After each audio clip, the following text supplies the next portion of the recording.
Descobrindo o Vaticano. Os eleitores do Papa.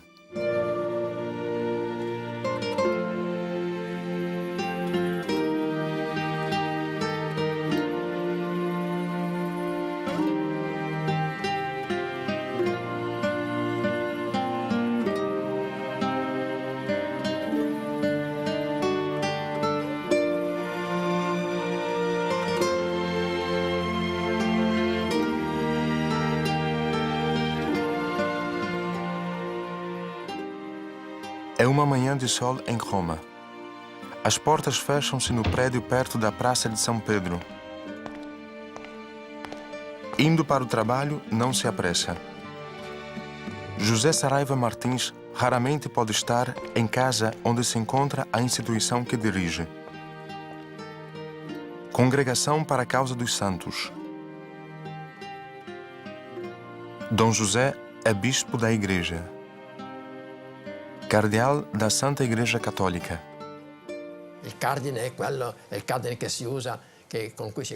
Cardeal significa eixo que segura as portas. A definição de cardeal significa pessoas que têm muita responsabilidade. Por quê? Por duas razões. Primeiro, escolhem um Papa. Grande responsabilidade. Segundo, estão junto ao Papa.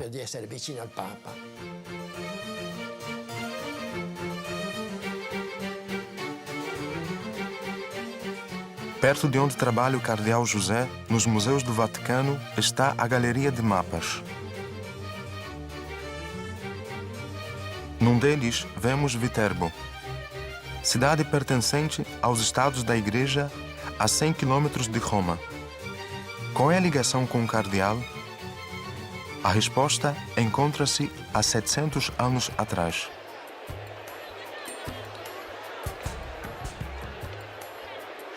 Cada ano, desde há 700 anos, 3 de setembro, à noite.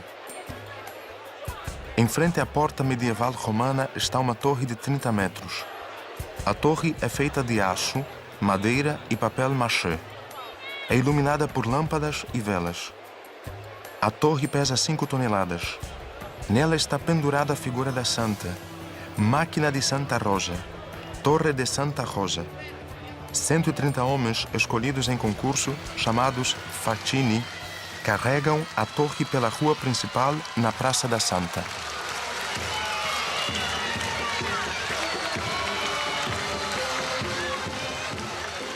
Desfilam orgulhosos pelas ruas por onde levarão a figura. Neste momento, estão a ensaiar.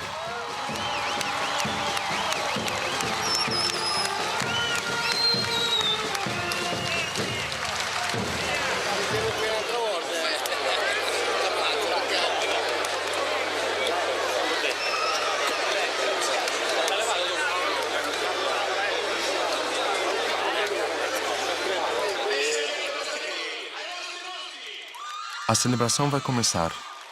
Os organizadores chamam os Facchini. O sucesso da procissão é decidido pela disposição deles.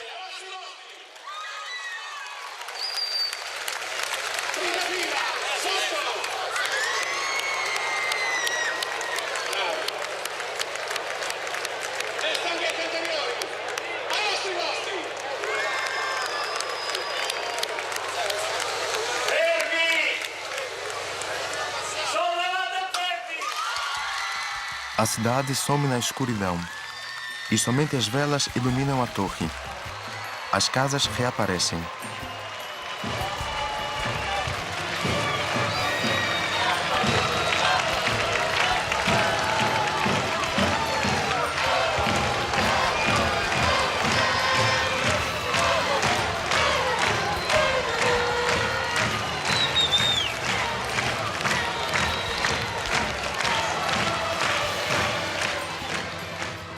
Santa Rosa, nascida em 1235 em Viterbo, exilada por ofensa ao César Frederico II por prever a sua morte súbita.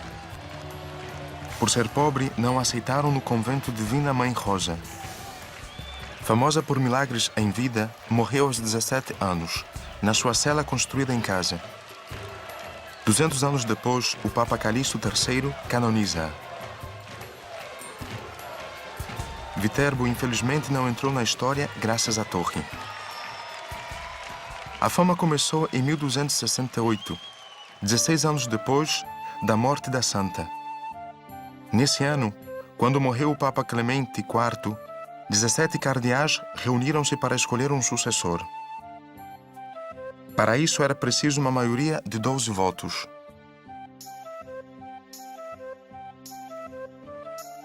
Por 3 anos, os 17 cardeais não conseguiram eleger o Papa. Nada de novo. Disputas quase sempre estiveram presentes na escolha do novo Papa, abalando a Igreja há 200 anos. Os cardeais já existiam antigamente, mas somente em 1059 começam a exercer papel relevante. No poder da Constituição Apostólica In Nomine Domini, o Papa Nicolau II concede aos cardeais a responsabilidade de eleger o Papa. Nesse momento, o Colégio de Cardeais torna-se um dos órgãos mais importantes da Igreja.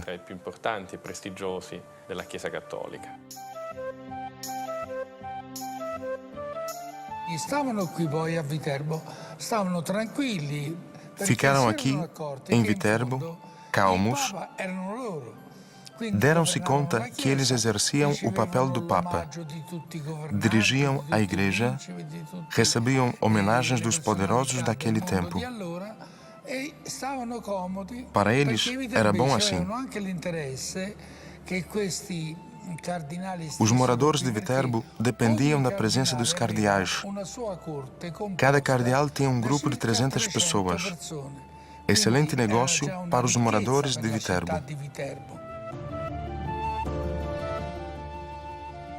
Até que essa escolha sem fim começou a irritar os moradores. Eles queriam um novo Papa. Os lucros já não interessavam mais. Decidiram livrar-se dos cardeais. O comandante de segurança Gatti, junto com os moradores, entraram no palácio dos cardeais e discutiram com eles. Os moradores de Viterbo ouviram de um dos cardeais: "Vocês pensam que o Espírito Santo vem aqui facilmente ajudar-nos?" Os moradores responderam: "Nós vamos resolver isso." E demoliram o teto, facto comprovado nos pergaminhos, onde os cardeais escreveram às autoridades de Viterbo pedindo a abertura das portas, porque o cardeal Susa estava a morrer. Escreveram: "Abram as portas e permitam que morra fora do conclave." O pergaminho foi datado e escrito em Viterbo, no Palácio Sem Teto.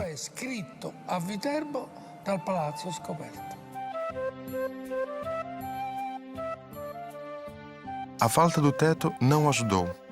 Os cardeais fizeram tendas com seus mantos. Até hoje, no chão do palácio, encontram-se os buracos. Em resposta, os moradores reduziram as porções de alimento. Essa ideia foi a salvação. Famintos e sedentos, os cardeais chegaram à conclusão: escolheram um Papa. Desde então, o debate de cardeais que elege o Papa chama-se conclave. Palavra de origem latina, significa com chave. Até o final do século XX, os conclaves realizam-se segundo o modelo de Viterbo.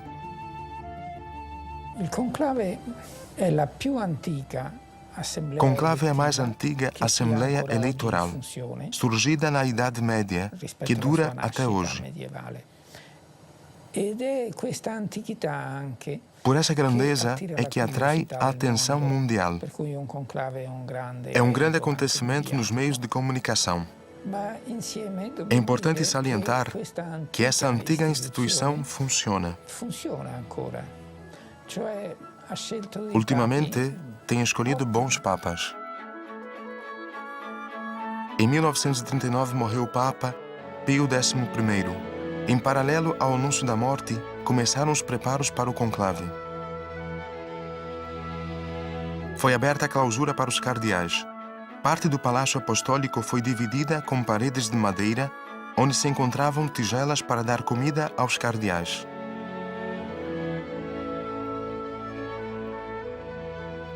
As salas foram transformadas em celas.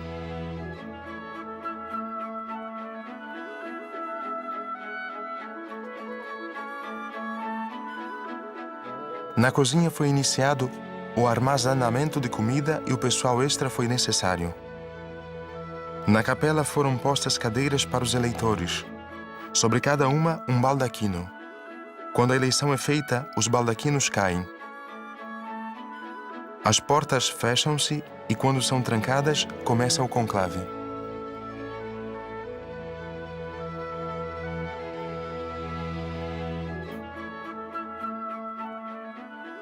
Na urna foram queimados os votos. Sai fumaça branca do teto da capela. Os baldaquinos caem. Menos um. Sobre a cadeira do novo Papa. O primeiro conclave do século XXI foi diferente. Os cardeais não se enclausuraram no Palácio Apostólico. Ao sul da Basílica encontra-se um prédio moderno. Casa de Santa Marta, Hotel dos Cardeais. Graças à reforma de João Paulo II, os eleitores hospedaram-se aqui. Mas o debate foi fechado com chaves. Conclave. Posso falar da minha experiência. Participei pela primeira vez no conclave que escolheu Bento XVI. É um isolamento espiritual. Os cardeais tentam responder à pergunta: quem dentre nós é o mais digno de assegurar o funcionamento da Igreja? Quem tem as qualidades que correspondem às necessidades da Igreja e do mundo inteiro? Com certeza, a história do conclave como instituição é muito longa. Positiva, humana, sobretudo porque os tempos mudam.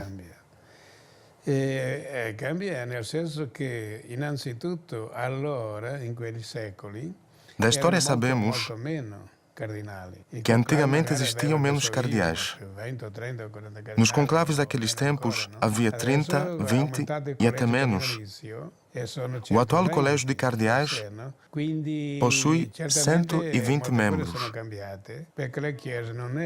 As mudanças foram muitas porque a Igreja é um organismo vivo e não um corpo morto, mudando com o passar dos tempos.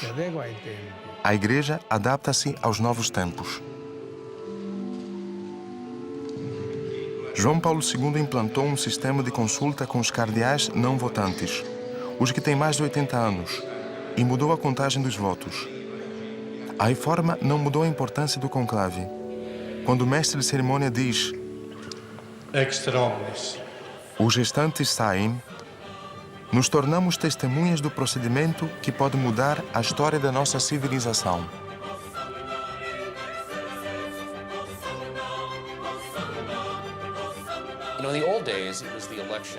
Antigamente, era a escolha do cabeça da Igreja. Hoje, é a escolha do representante da humanidade. Entendo que hoje ele é a voz mais importante em assuntos éticos e religiosos. Se não fosse assim, não se exigiria dele opinião em cada assunto importante. Dessa vez foram suficientes 4 votações para que aparecesse a fumaça branca no teto da capela. Habemus papam Sancte Romane Ecclesiae Cardinalem Ratzinger.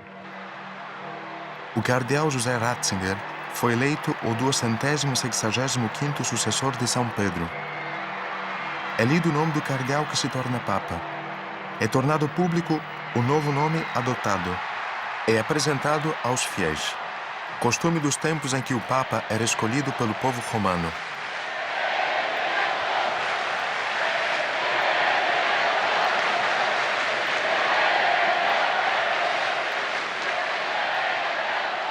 O novo Papa é acompanhado pelos cardeais.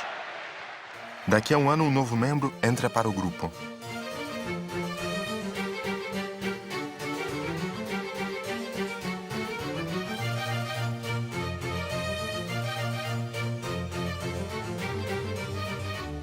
Perto do Panteão encontra-se uma alfaiataria. Há 250 anos ela é de propriedade da família Gammarelli. E há 250 anos veste uma clientela específica, os cardeais. Os cardeais são tidos como príncipes de sangue. Da tradição laica, mas não é a única razão. O termo príncipe de sangue refere-se à cor púrpura do martírio. É verdade que eles podem parecer a corte papal. São os príncipes de sangue do Papa. Dignidade de cardeal, ao contrário do sacerdote e bispo, não tem base teológica. Ser cardeal não acompanha ordenação. Dignidade é ligada à administração da Igreja. Para obtê-la é preciso receber as ordens sacras. Até o final do século XIX, uma pessoa leiga podia tornar-se cardeal. Por exemplo, o rei polaco Jan Kazimierz foi cardeal. O secretário de Estado de Pio IX foi o último cardeal leigo. Existiram cardeais que não eram padres. Isto tem raiz antiga. Por exemplo, o Papa, no momento da eleição, não precisava de ser padre. Era assim no século IX. Depois da eleição, o Papa recebia as ordens do Bispo de Roma. O atual Papa é Bispo de Roma. Porque não era permitido aos bispos deixar as suas dioceses, era preciso escolher alguém que não era bispo, para se tornar o Bispo de Roma. Às vezes já era religioso, mas os leigos também se tornavam papas. Depois da eleição, era ordenado bispo, tornando-se o Papa. O Papa precisa de ser Bispo de Roma e os eleitores, membros do clero romano. O grupo de bispos recebe a dignidade de cardeal. Cada um recebe o palio ou é nomeado. É nomeado pároco titular de uma paróquia romana. Também recebe uma certeza fitícia. O Papa é ainda escolhido dentre eles. Stanislaum Dziwisz, Archiepiscopum Cracoviensem.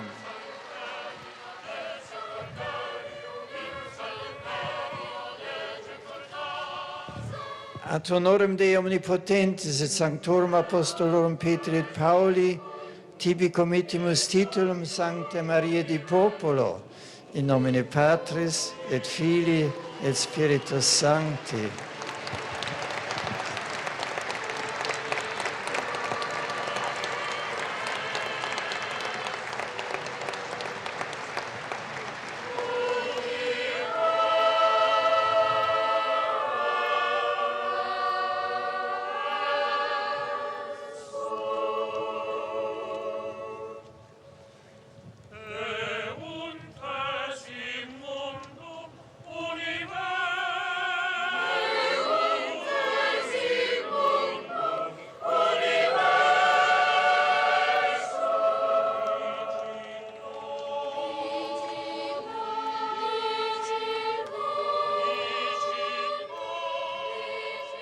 E a Eminência Stanisław Dziwisz, sendo cardeal, não é somente um eleitor do Papa.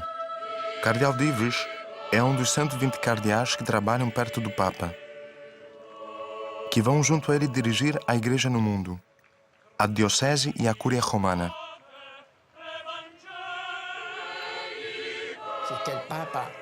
O Papa está sempre perto dos cardeais, chama-os nos momentos importantes e exige as suas funções. Aos cardeais são confiados diferentes ministérios, diferentes setores da Igreja no mundo. Há um cardeal para cada congresso de bispos e outras áreas. Comparticipam no ministério de Pedro, mais perto do que os bispos.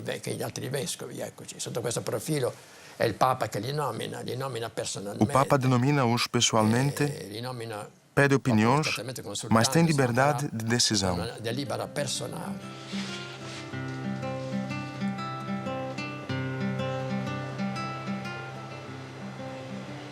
Dom José Saraiva Martins recebeu o palio cardeal em fevereiro de 2001. 3 anos antes foi eleito chefe da congregação. Nas suas mãos está a responsabilidade da beatificação e canonização.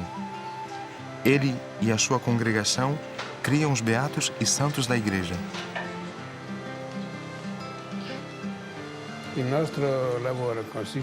O nosso trabalho consiste em constatar se uma certa pessoa foi realmente santa ou não.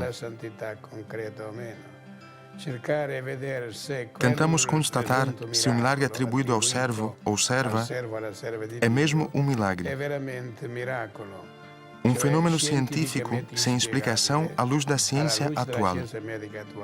Se não existe explicação, atribui-se a Deus a atuação através do seu servo. Sala do Tribunal da Congregação. É a combinação de uma sala de julgamento e de conferência.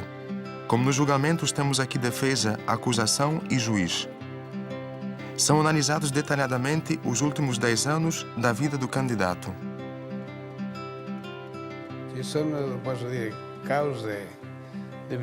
Existem processos fáceis e difíceis.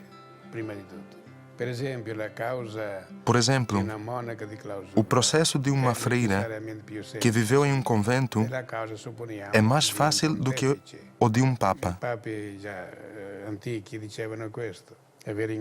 Como se falava na Idade Média, levar em consideração os últimos anos da vida, porque existe a possibilidade de conversão. A santidade está principalmente no final da vida. Se olhássemos o começo da vida de Santo Agostinho, não seria santo. Mas percorreu um longo caminho. A conversão do homem é sublime. Por isso falamos em fáceis e difíceis, levando em consideração essas nuances, esses detalhes.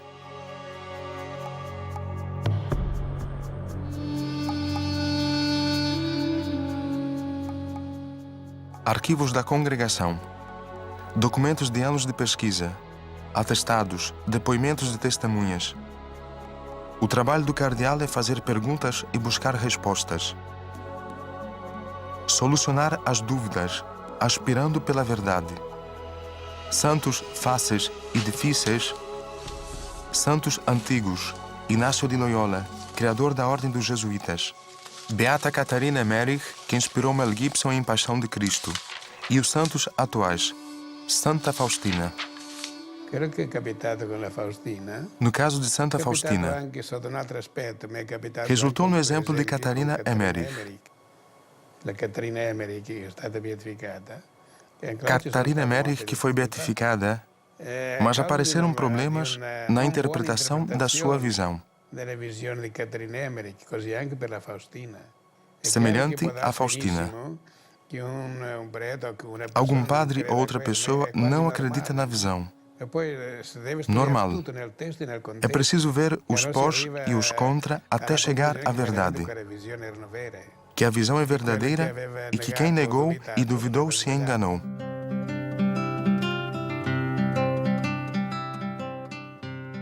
Na congregação dirigida pelo cardeal Saraiva Martins, busca-se encontrar as respostas mais importantes para a Igreja. Perguntas sobre santidade e o seu lugar nos tempos de hoje, o seu sentido, e se é possível ser santo no século XXI.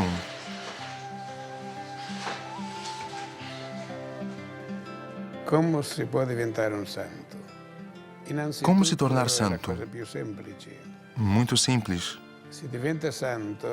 Torna-se santo aquele que é um verdadeiro humano.